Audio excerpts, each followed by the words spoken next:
राधे राधे। मेरे प्यारे भाइयों बहनों माताओं व बंधुओं, संस्कार की बातें चैनल में आपका स्वागत है। बंधुओं, आज मैं आपको अपनी वीडियो में कलंक चौथ की कथा सुनाने जा रही हूँ। बंधुओं, भादो मास के शुक्ल पक्ष की चतुर्थी तिथि को कलंक चौथ कहा जाता है। बंधुओं, इस दिन चंद्र दर्शन निषेध है। कहा जाता है जो कोई भी भादो मास की चौथ को चंद्रमा के दर्शन कर लेता है उसे कलंक लगता है। बंधुओं, इस बारे में एक कथा प्रचलित है। आज मैं आपको वह कथा सुनाने जा रही हूँ। कहा जाता है यदि चंद्र दर्शन भादो की चौथ को हो भी जाते हैं, अर्थात कलंक चौथ को हो भी जाते हैं, तो यदि इस कथा को सुन लिया जाए तो उसका दुष्प्रभाव खत्म हो जाता है। इसलिए बंधुओं, कलंक चौथ की कथा को अवश्य सुने। बंधुओं, यदि आपने YouTube चैनल संस्कार की बातें अब तक सब्सक्राइब नहीं किया तो जरूर करें और बेल आइकन दबाना ना भूलें, ताकि आपको हमारी आने वाली सभी वीडियोस की जानकारी सबसे पहले हो सके। बोलो गणेश भगवान की जय हो। बंधुओं, इस दिन से ही गणेश उत्सव शुरू होता है, अर्थात गणेश चतुर्थी के दिन से 10 दिन के लिए गणेश जी को सभी अपने घरों में लेकर आते हैं और गणेश जी की पूजा आराधना करने के बाद 10 दिन के बाद उनका विसर्जन किया जाता है। बंधुओं, गणेश चतुर्थी के दिन ही भगवान गणेश जी का जन्म हुआ था, पर चतुर्थी को कलंक चतुर्थी भी कहा जाता है। ऐसा क्यों है, मैं आपको आगे बताऊंगी कि गणेश चतुर्थी को कलंक चतुर्थी क्यों कहा जाता है और कलंक दूर करने का उपाय भी आपको बताऊंगी। बंधुओं, ये कलंक क्यों लगता है? जो मनुष्य भी गणेश चतुर्थी की रात को चंद्रमा देख लेते हैं, उनके माथे पर कोई ना कोई कलंक अवश्य लगता है। इसलिए कहा जाता है कि भाद्रपद महीने की शुक्ल पक्ष की दूज या तीज को चंद्रमा अवश्य देखें। यदि आप दूज या तीज का चंद्रमा नहीं देख पाते हैं तो चतुर्थी के दिन घर से बाहर ना निकलें, ताकि आपके माथे चतुर्थी का चंद्रमा ना लगे। क्योंकि कहा जाता है कि यदि चतुर्थी का चंद्रमा आपके माथे लग गया तो आप पर कोई ना कोई कलंक लगना संभव ही है। बंधुओं, यदि गलती से चतुर्थी का चंद्रमा आपके माथे लग गया तो आप इस कथा को सुनकर उस दोष से छुटकारा पा सकते हैं। बंधुओं, गणेश चतुर्थी को कलंक चतुर्थी भी कहा जाता है। कहा जाता है गणेश चतुर्थी की रात को चंद्रमा देखने की सख्त मनाही है। अगर कोई व्यक्ति इस रात चांद के दर्शन कर लेता है तो उस पर कलंक लगता है। कथा के अनुसार इस दिन गणेश भगवान ने चांद को श्राप दिया था कि जो भी इस दिन चांद को देखेगा उसे कलंक लगेगा। कलंक चतुर्थी की पौराणिक कथा अब मैं आपको सुनाने जा रही हूँ। एक समय जरासंध के भय से भगवान कृष्ण समुद्र के पास जाकर रहने लगे। वर्तमान में इसे द्वारिकापुरी के नाम से जाना जाता है।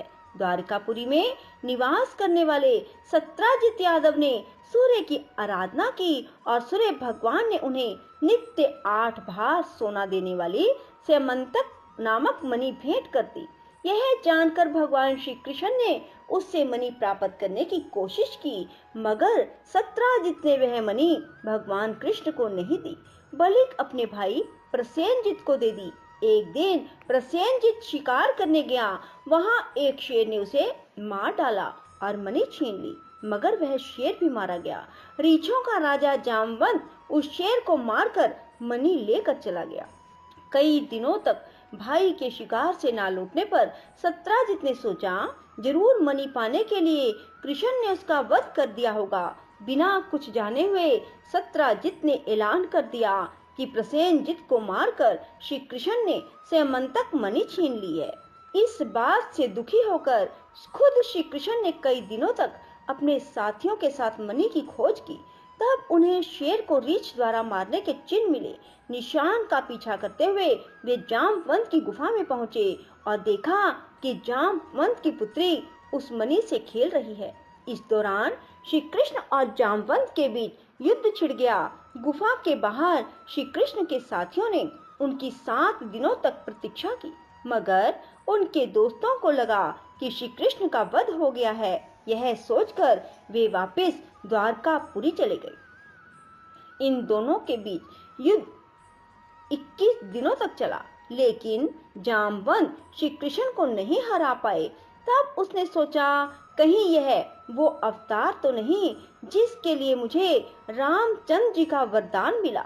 यह सोचकर उसने अपनी बेटी का विवाह श्री कृष्ण से कर दिया और मणि दहेज में दे दी। श्री कृष्ण जब मणि लेकर वापस आए तो सत्यजित अपने किए पर दुखी हुआ और लज्जा से मुक्त होने के लिए उसने भी अपनी पुत्री का विवाह श्री कृष्ण के साथ कर दिया। कुछ समय के बाद श्री कृष्ण इंद्रप्रस्थ चले गए। मणि कब्जे में करने के लिए शतधनवा यादव ने सत्यजित की हत्या कर दी। सत्यजित की मौत की खबर सुनकर श्री कृष्ण द्वारका पहुँचे। तब वह शतधनवा को मारकर मणि वापस लाने के लिए तैयार हो गए। इसमें उनके भाई बलराम ने भी उनकी मदद की। यह जानकर शतधनवा ने मणि अक्रूर जी को दे दी और भाग निकला। श्री कृष्ण ने उसका पीछा करके उसे मार तो डाला, पर मणि उन्हें नहीं मिली। तब कृष्ण जी ने बलराम को बताया कि मणि उनके पास नहीं है। इस बात का बलराम जी को यकीन नहीं हुआ। इसके बाद जब कृष्ण भगवान द्वारका लौटे तो सब लोगों ने कृष्ण जी का अपमान किया और यह खबर फैलाई गई कि स्यमंतक मणि के लालच में श्री कृष्ण ने अपने भाई का भी त्याग कर दिया। भगवान कृष्ण अपने अपमान से शोक में डूबे थे कि वहां नारद जी आए।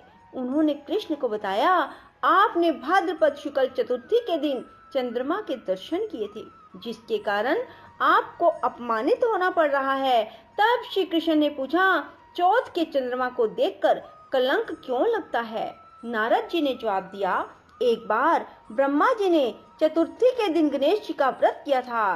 गणेश जी ने प्रकट होकर वर मांगने को कहा तो उन्होंने मांगा कि मुझे सृष्टि की रचना करने का मोह ना हो। गणेश जी जो ही तथास्तु कहकर चलने लगे, उनके विचित्र व्यक्तित्व को देखकर चंद्रमा ने उपहास किया।